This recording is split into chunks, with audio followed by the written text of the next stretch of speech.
MLC Warangal Nalgonda Khammam ఎమ్మెల్సీలో ప్రచారంలో భాగంగా Suryapet collector office కూడా రావడం జరిగింది. ఇందులో కొంచెం మందిని ఎన్నికల ప్రచారం ఓట్లాడింది. ఇది చూస్తే ఇది సూర్యాపేట కలెక్టర్ కార్యాలయము.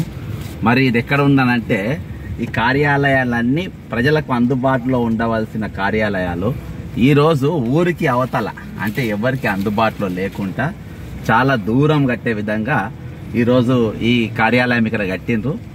అంటే ముఖ్యంగా ఇక్కడ చుట్టుపక్కల ఉన్న రియల్ ఎస్టేట్లకు లాభమయ్యే విధంగా ఉన్నట్టుంది, కానీ సామాన్య ప్రజలకు లాభంగా అయ్యేటట్టుగా లేదు. ఇక్కడ సామాన్య ప్రజలు మీకు ఎవరు కూడా కనబడరు. ఇక్కడ కనబడుతున్నారా చూడండి, ఒక్కరు కూడా కదా, మొత్తం కార్లు ఉన్నాయి, ఇవి ఉన్నాయి. కానీ ఆటోలలో వచ్చి ఊర్లలోకి వెళ్ళి వచ్చి ఇక్కడ ఏమైనా పని ఉంటే వాళ్ళు చేసుకొని పోయే పరిస్థితి ఈ రోజు లేదు. మనం ఇక్కడికి వెళ్ళి మనం బయటికి పోతే ఒక విచిత్రమైన సంఘటన మనం చూస్తాము. చుట్టుపక్కల ఒక షాప్ కానీ, ఒక జిరాక్స్ సెంటర్ కానీ, ఒక టైప్ ఇన్స్టిట్యూట్ కానీ, లేకుంటే ఇక్కడ ఉన్న అందుబాటులో ఏమన్నా వెహికల్స్ కానీ ఆటోలు కానీ మీకు ఏమైనా కనబడతాయేమో చూద్దాం. ఒకసారి ఇప్పుడు ఇక్కడికి వెళ్ళి మనం బయటికి వెళ్తున్నాము. ఇక్కడికి వెళ్ళి చూడండి, అక్కడ ఊరు అక్కడ చూపియాలి. అక్కడ చూడండి ఎక్కడైనా ఏమన్నా ఉందా చెప్పండి. ఒక వల్లకాడు కల్పించే విధంగా ఈరోజు కలెక్టర్ ఆఫీస్ ఇక్కడ కట్టిండ్రు. కట్టిండ్రు ఒక్కసారి చూడండి, ఒక్క ఇల్లు లేదు ఇక్కడ, ఏమీ లేదు. చూడండి మొత్తం ఒక అడవిలా. ఇది సూర్యాపేట ఎంత పెద్ద ఊరు. గద్దర్ పాట కూడా ఉంది కదా, చుట్టుముట్టు సూర్యాపేట అన్నట్ట నడుమ నల్లగొండ అని. అగో ఇది ఆ సూర్యాపేటలో కట్టిర్రు. ఇక ఇక్కడ ముందు చూస్తే మొత్తం తాడి చెట్లు ఇంకా చెప్పాను, ముందు కూడా చూపెడతాం. ఇక మా ముఖ్యమంత్రి రేవంత్ రెడ్డి గారు, జిల్లా మంత్రి ఉత్తమ్ కుమార్ రెడ్డి గారు, ఇన్ఛార్జ్ మంత్రి గారు వాళ్ళ ఫోటోలు కూడా పెట్టిండ్రు. ఈరోజు ఇవి మీకు దృష్టికి ఎందుకు తీసుకొచ్చినానంటే కేసీఆర్ మామూలు ప్రజలకు అందుబాటులో లేకుండా, సామాన్య ప్రజలకు అందుబాటులో లేకుండా ఈరోజు ఏ విధంగా పరిపాలన చేసిండు అనేది మొత్తం గుట్టలు ఉన్నాయి. గుట్టల మధ్యలో ముందు గుట్టలు ఉన్నాయి, పక్కన అడవి ఉంది, మధ్యలో కలెక్టర్ ఆఫీస్ ఉండు. సామాన్య ప్రజలు ఎవరు కూడా ఇక్కడికి రావద్దు, ధరణి బాధితులు ఎవరు ఇక్కడ రావద్దు, ఎవరిక్కడ ఫిర్యాదులు ఇవ్వద్దు, మాకు ఈ సమస్య ఉందని ఎవరు చెప్పద్దు. ఇక్కడ చుట్టుపక్కల ఎవరు రాకుండా ఈ రోజు కట్టిండు. ఇక్కడ అంతా వ్యాపార సామ్రాజ్యం, రియల్ ఎస్టేట్ సామ్రాజ్యం మాత్రం ఇక్కడ బ్రహ్మాండం కట్టిర్రు. కేవలం రియల్ ఎస్టేట్ కోసమే ఇక్కడ కలెక్టర్ ఆఫీస్ కట్టిండ్రు. ఉద్యోగులు ఇక్కడ దాకా రావాలంటే వాళ్ళ బండి ఉండాలి, లేకుంటే నడుచుకుంటూ రావాలి. కారు ఉండాలి, లేకుంటే నడుచుకుంటూ రావాలి. ఇక్కడ ఒక ఆఫీస్ పెట్టిండ్రు. ఇవన్నీ మొత్తము దీన్ని చూపించి ఇక్కడ భూములు మొత్తం అమ్ముకోవాలనే ఉద్దేశంతో ఇక్కడికి వెళ్ళి దాదాపు 10 కిలోమీటర్ల వరకు, 10 కిలోమీటర్లు ఇక్కడికి వెళ్ళి మనం మెయిన్ రోడ్ మీద పోవాలంటే దాదాపు 10 కిలోమీటర్ల వరకు దూరం పోవాలి. ఇంత నిర్మానుష్యంగా ఉంది చూడండి. ఒక కలెక్టర్ దాదాపు ఒక 40-50 కార్యాలయాలు ఉన్నటువంటి ఇంటిగ్రేటెడ్ కలెక్టర్ ఆఫీస్.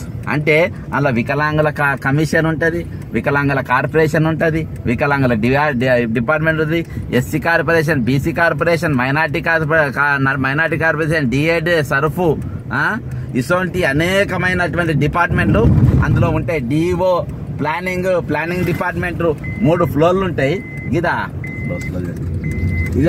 ఇక చూడు మొత్తం రియల్ ఎస్టేట్ అంటే ఇక్కడ రియల్ ఎస్టేట్ కట్టే వాళ్ళు అక్కడ పెట్టినారు కదా. దేనికోసం చెప్పండి ఇక్కడ కలెక్టర్ ఆఫీస్ పెట్టింది? అడిగేటోళ్ళు లేరా? చెప్పండి. ఇక్కడ అడిగేటోళ్ళు లేరా? ఇక్కడ చూడండి మొత్తం బిల్డింగ్సే, మొత్తం రియల్ ఎస్టేట్ కన్స్ట్రక్షన్ జరిగింది. నేను ఫస్ట్ టైం ఈ ఆఫీస్కు రావడం, నేను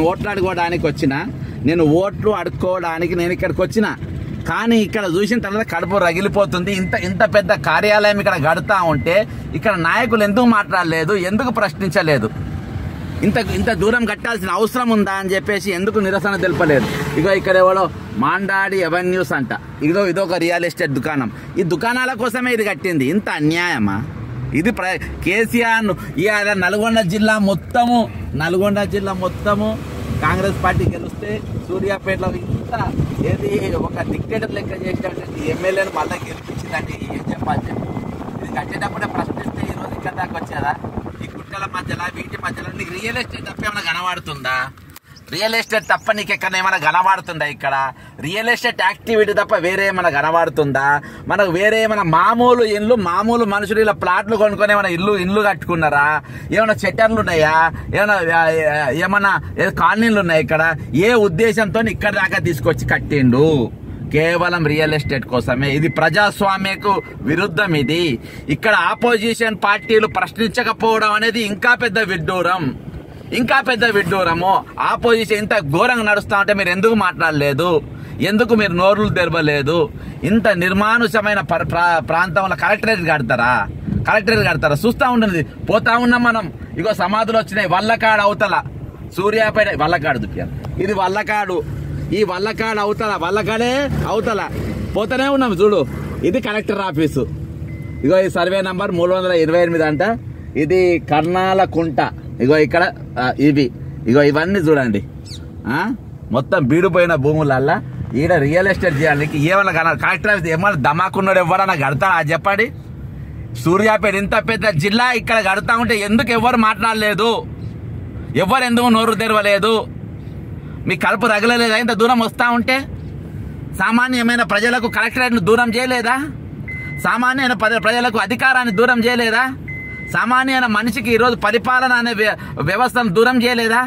నా సమస్య ఇది చెప్పు. ఒక్క మనిషి అని వస్తున్నా చూడండి ఆటో కలెక్టర్ ఆఫీస్కు ముందు దుప్పి. ఒక్క మనిషి, ఒక ఆటో, ఒక బస్సు ఏమని వస్తుందా చెప్పండి? ఇంత దారుణమా? రియల్ ఎస్టేట్ కోసమా కలెక్టర్ ఆఫీస్ కట్టేది? ఇక్కడ ప్రజల కోసం కడతారా? రియల్ ఎస్టేట్ కోసం కడతారా? ప్రజల కోసం కడతారా? కలెక్టర్ ఆఫీస్ దేనికోసం కడతారు? నిజంగా చాలా బాధతోని ఎంతో ప్రచారం చేసుకుందామని వచ్చిన, కానీ ఇది చూసిన తర్వాత నా మూడ్ ఆఫ్ అయిపోయింది. ఇప్పుడు నేను ఏ కార్యాలయానికి ఒక కార్యాలయానికి అట్లా పోయినా, ఒక కార్యాలయానికి మాత్రమే అట్లా పోయినా, కానీ నా మైండ్ అక్కడ కూర్చున్నా కానీ నాకు అంతా ఇదే కనబడుతుంది. ఇంత నిర్మానుషమైన ప్రాంతాల్లో పెద్ద పెద్ద పులులు, సింహాలు, పెద్ద పెద్ద నాయకులు, టైగర్లు ఉన్నారు ఇక్కడ. మొన్న ఎవరో పెద్ద గొడవ చేసిండ్రు, వాళ్ళు కూడా అంతమంది ఉన్నారు. కలెక్టర్ ఆఫీస్ ఇక్కడ కడుతున్నారు, ఊరంతా కడుతున్నారు. ఒక్కడు దీక్ష చేయలే, ఓ ధర్నాలు చేయలే, ఓ రస్తారోక చేస్తుంటే సంతోషం, కానీ చేయాల్సింది, ఆపాల్సింది. ఇంత దారుణం. ఈ ప్రశ్నించే గొంతును కాపాడుకోవాలి. ఈ ప్రశ్నించే గొంతు ఇటువంటి అనేకమైన ప్రజల దృష్టికి తీసుకురావడానికి నేను ఎమ్మెల్సీ పోటీ చేస్తున్నా. నేను నిరుత్సాహంతో వెళ్తున్నా. దాదాపు అందరూ ఉన్నారు జనాలు, కానీ వాళ్ళు రోజు వచ్చి పెట్టి ఒక రోజు పూట పోయినాక నాకు ఇంత కష్టమైంది. మామూలు మనుషులు ఎంత దూరం వస్తారు? కేసీఆర్ చేసిన పాపాలలో ఇదొక పాపం. అయినా కానీ ఇక్కడ బీఆర్ఎస్కు ఓటేసిందనంటే వేసిన వాళ్ళకు మీకు దండం. అమరవీళ్లకు జోహార్లు. జై తెలంగాణ.